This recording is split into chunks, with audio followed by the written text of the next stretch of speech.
Everybody, welcome back to the channel.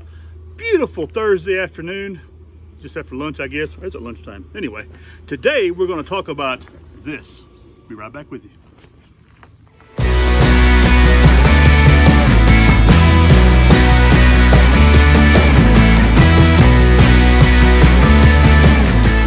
So, welcome back, everybody. I just got in a couple of these right here. I'm actually selling them on a website. Something I've come across many years ago when they were easy to come across. Now they're much more difficult to come across.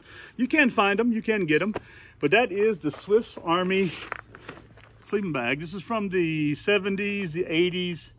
They only in the late 90s changed this over to a Corinthia produced sleeping bag that's contracted out to Corinthia. But Switzerland made millions of these things, man, lots of these things. And all made in Switzerland, all produced here. Quite expensive at the time also because they're Swiss production, but this if you see it's a waterproof cover on it. This is actually a Bivi bag that's surrounding the sleeping bag, and not the lightest thing in the world, quite bulky. But it's a pretty good sleeping bag. Open it up inside and show you what it looks like on the inside, and I'll lay it out here on this table right here. Maybe you can get a better view. Anyway, when you open it up, you see it has a center zip here. It goes, here we go. This is the top of the sleeping bag right here, okay? Get a center zip right here, which goes 3/4 down. And we'll lay this thing out. And I'll show you a little bit more about how it looks. Here it is.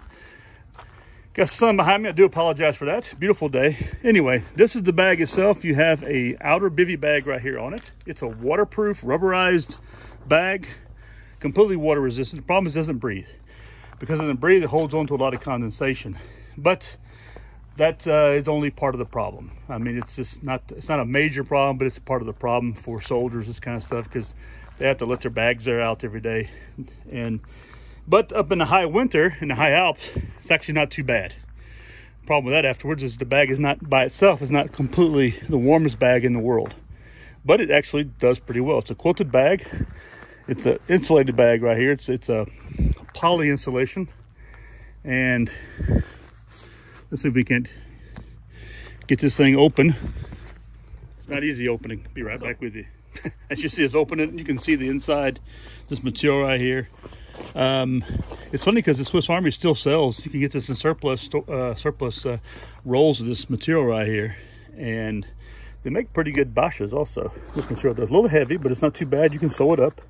You see the sewing on it right here. It's a folded over double seam, which does a pretty good job. Like I said, the guys don't get wet in this from the outside. They get wet on the inside because of the condensation. Now, inside here is the sleeping bag itself. We'll pull this thing out and give you an idea of what it looks like here. Okay, it's also a 3/4 zip with a folded over part to protect. And here you can see the inside, ASCO 1974 is not produced. Still a very good condition bag, completely clean.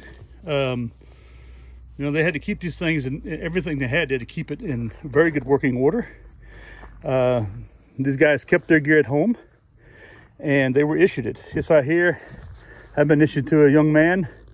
His name is on the outer part of the bag, but of course they turn it in after they've done their time in service. Okay, look at this bag right here. It's a built-in hood on it, which actually comes in pretty good handy because you can actually sit around with this thing sort of around you, wrapped around you a little bit, and you can have this hood over you and have it draped over your shoulders and stuff, and actually keep you pretty warm. It's a really good bag for what it is. It's probably a more of a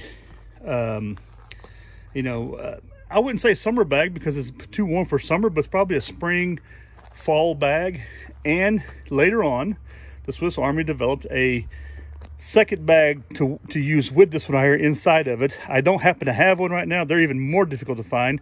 It's a purple fleece liner that goes in this thing. When I get one, I'm definitely going to make a video about it.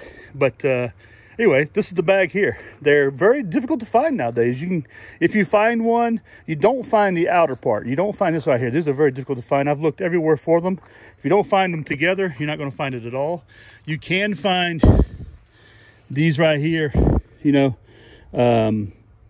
from time to time online, people selling them. Not too expensive, I would say maybe 40 bucks, but they're pretty good bags still.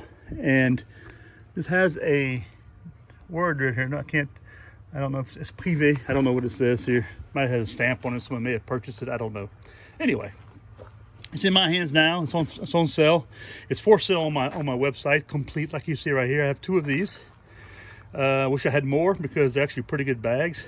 And they're a pretty good size. I mean, if you look at the width of them here, they have a good shoulder size on them, so they're actually pretty well put together. Anyway, all baffling. The bottom has a really good size footbed or foot compartment for your feet right here, so you can stretch them out a little bit. They're a pretty good size length also. They'll fit anybody. It's, you know, up to 6 foot, 6.5 feet, I would say. They actually do pretty well. Anyway, that's it. Pretty simple video, pretty simple review of a video of this bag right here. Let's see about rolling it up a little bit, and I'll show you how that works. Right back with you. Hopefully we can get this inside the camera here also. I'm going to show you how it's rolled up. It's very simple. It's not nothing special or spectacular or difficult about it. You just basically put it back in, the feet in the end of it. You zip it up. I stuck the hood inside this end right here, fold over together. If you're just getting into bushcrafting, or if you're doing road camping, actually it's really good also. You know, motorcycle camping is really good also. A friend of mine is doing a lot of that right now. Anyway, so then you just fold it up. You roll it up right here at the end.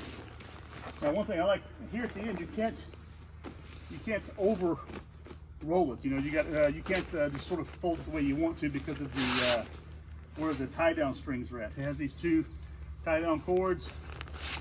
Pretty simple. I mean, we're not doing, there's no rocket science here, nothing crazy, nothing special here. It's just basically doing that. And like I said, you can easily get a second bag in here, or the other bag that goes with this right here. You can get that in there. So it's up to you, you know, what you use. Anyway, that's it. I got a tractor coming right here to mow the lawn here where I'm working at. There, it's a football field. This is my old table that you guys see me at. It broke, so now I'm sort of found a little spot here next to my village. Anyway, I'll talk to you guys later. Hope you all have a good one. Please subscribe, share, thumbs up, and leave a comment down below. Talk to you soon. Bye.